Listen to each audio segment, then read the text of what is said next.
হয় নিশ্চয়কৈ কপৌ ফুল ফুলিছে আৰু কুলি কেতেকী মাতে এতিয়া চৌদিশ মুখৰিত হ'বলৈ আৰম্ভ কৰিছে। তেনে মুহূৰ্তত আহিছে অতিকৈ চেনেহৰ অসমীয়া ৰঙালী বিহু আৰু এতিয়া নিৰ্বাচন শেষ হৈছে। নিৰ্বাচনৰ বতৰ কিছু ধামখুমীয়া পৰিৱেশ সামৰণি পৰিছে। এতিয়া বিহুৰ উকমুকনি আৰম্ভ হৈছে।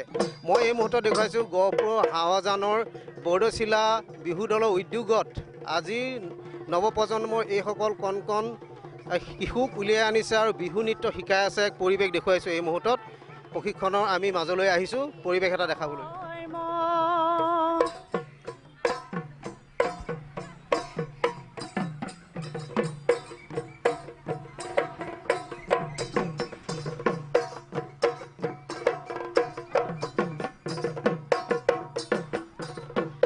যিহেতু আমি প্ৰশিক্ষক পাইছোঁ শিকাই আছে, তোমাৰ নামটো কি আছিল?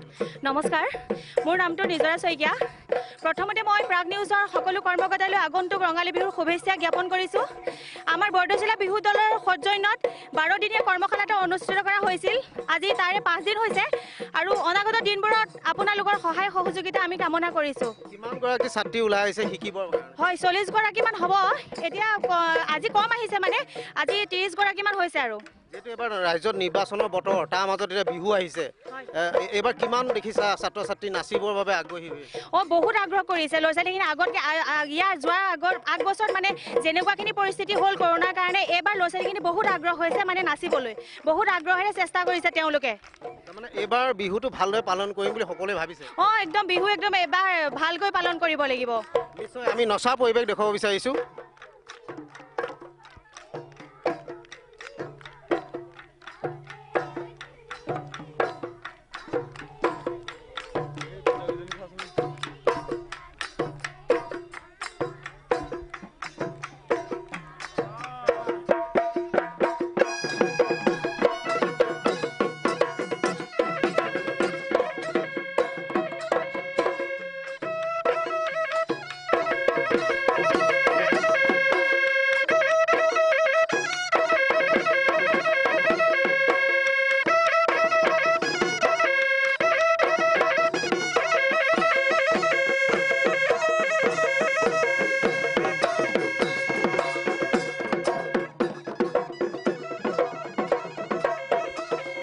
এনেধৰণে দেখিব পোৱা গৈছে গহপুৰৰ হাৱাজানত এতিয়া নৃত্য প্ৰশিক্ষণ লোৱাত, বিহু নৃত্য প্ৰশিক্ষণ লোৱাত ব্যস্ত হৈছে। আজি কণ কণ ছাত্ৰ ছাত্ৰীসকল ওলাই আহিছে আৰু বিহুমুখী পৰিৱেশ আহিছে।